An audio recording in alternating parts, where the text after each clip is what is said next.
Hi friends, welcome back to biryani పుట్లం cooking channel.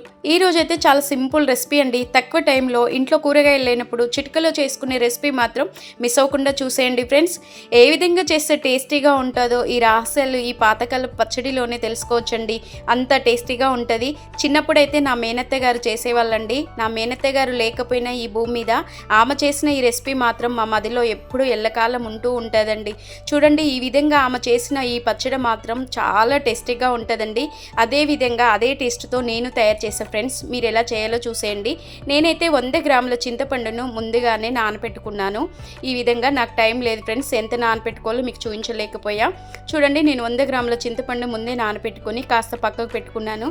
అదే ఖాళీ జారి తీసుకొని నేను 100 గ్రాముల చింతపండు నానపెట్టిన చింతపండును ఈ విధంగా ఖాళీ జారిలో వేసుకోవాలండి.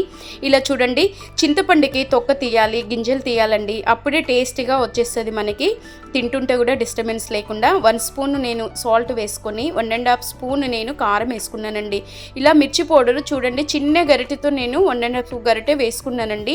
మీరు చింతపండుకు తగినంత కారం వేసుకోండి. ఆ కారంలోనే ఉంటుందండి టేస్ట్ అనేది. మరి పుల్లగా ఉండకూడదు, అలాగని మరి పులుపు తక్కువగా కూడా ఉండదు. కొంచెం సాల్ట్ సరిపోదని కొంచెం సాల్ట్ వేసేసుకొని నేను కొంచెం చిటికెడంత పసుపు కూడా వేసుకున్నానండి. ఉల్లిపాయలు ఈ సైజులో ఇలా కట్ చేసుకోవాలండి. 2 ఉల్లిపాయలు చూడండి ఈ విధంగా కట్ చేసుకొని వేసుకోండి. కాస్త పెద్దగా వేస్తేనే రుచి అనేది ఎక్కువ వస్తుందండి. చూడు, నేనైతే చక్కగా ఈ విధంగా వేసేసుకున్నానండి. ఇలాగే నేను తెల్లగడ్డ అయితే పెద్ద తీసుకొని పొట్టు తీసి బాగా ఒలుసుకొని వేసుకున్నాను. అలాగే నేను 1 స్పూన్ అంత జీలకర్ర కూడా వేసుకున్నానండి. జీలకర్ర వేయడం మూలంగా భలే టేస్ట్ వస్తుంది. అదే చింతపండు వాటర్ వేసేసుకోవాలండి. జూరుగా మంచిగా ఇలా రుబ్బేసుకోవచ్చండి. ఇలా చూడండి, ఇలా రుబ్బేసుకున్న తర్వాత మనము చూడండి ఈ విధంగా స్పూన్తో కలిపితే చక్కగా తిరగాలండి. అలా విధంగా లూజుగా కలుపుకోవాలి. కొంచెం సాల్ట్ సరిపోయిందా లేదని టేస్ట్ కూడా చూడండి మధ్యలో. అప్పుడు కానీ ఉప్పు ఉంటేనే బాగుంటుందండి. స్టవ్ వెలిగించుకొని నేను చిన్న కొప్పుడు ఆయిల్ అయితే వేసుకున్నానండి. ఇలా మనము జీలకర్ర వేసుకోవాలి ముందుగానే. జీలకర్ర కొంచెం వేసుకుంటే రుచి అనేది ఎక్కువ వస్తుందండి. రుచి కొంచెము ఎక్కువ రావాలంటే ఇంకొంచెం జీలకర్ర ఎక్కువ వేసుకోండి. అలాగే జీలకర్ర, ఆవాలు, ఎండుమిర్చి, పొట్టు తీయని వెల్లుల్లి వేసుకున్నాను, పొట్టు తీసిన వెల్లుల్లి వేసుకున్నానండి. ఈ రెండిట్లో చాలా డిఫరెంట్ టేస్ట్ వస్తుంది. 2 కలిపి ఇలా వేసుకోండి ఫ్రెండ్స్. చూడండి, కచ్చపిచ్చ దంచుకున్న వెల్లిపాయలు కూడా వేసుకోండి, పొట్టు తీసిన వేసుకొని. అలాగే కొంచెం రెబ్బ కరివేపాకు వేసుకొని ఇంగువ పొడి కూడా వేసుకొని కాస్త వేగాక మరో 2 ఉల్లిపాయలు ఈ సైజులో మాత్రం కట్ చేసుకోండి. కొంచెం ఈ పోపులో కచ్చాపిచ్చానే వేపుకోవాలండి. మరీ డ్రై చేయకూడదు. ఉల్లిపాయలు అనేది కొంచెం పచ్చిగా ఉంటేనే ఈ చింతపండు పచ్చడికి అనేది సూపర్ టేస్ట్ అండి. ఎన్ని తిన్నా కూడా మనము చికెన్, మటన్ కన్నా ఈ టేస్ట్ మాత్రం మిన్న ఫ్రెండ్స్. చాలా చాలా బాగుంటుంది. మాటల్లో కాదండి, ఒక్కసారి మీరు చేసుకొని తినండి. అప్పుడు కానీ ఈ టేస్ట్ జన్మలో మర్చిపోరండి.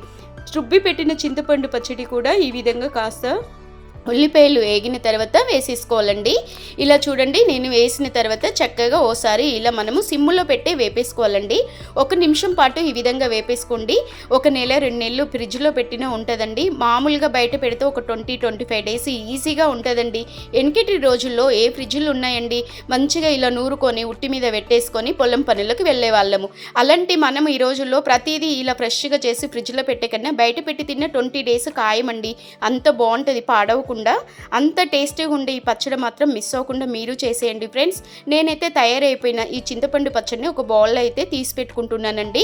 చూడండి, చూస్తుంటేనే ఇంకొక బుక్క ఎక్కువ తినాలనిపిస్తుందండి. అంత బాగుంటుందండి. చూడండి, నేనైతే ఫ్రెండ్స్ ఈ విధంగా చేసిన పచ్చడిని నైట్ అన్నం అయితే మిగిలింది. ఆఫీస్కి వెళ్ళే టైంలో వీడియో తీసిన నాకు టైం కుదిరాక నేను నైట్ అన్నంలోనే ఈ చింతపండు పచ్చడి అయితే వేసుకొని తింటున్నా. టేస్ట్ మాత్రం అదిరిపోతాయి ఫ్రెండ్స్. మీరు ట్రై చేయండి. అలాగే ఒక లైక్ చేసి, షేర్ చేసి, సబ్స్క్రైబ్ చేయడం మర్చిపోకండి. Bye bye.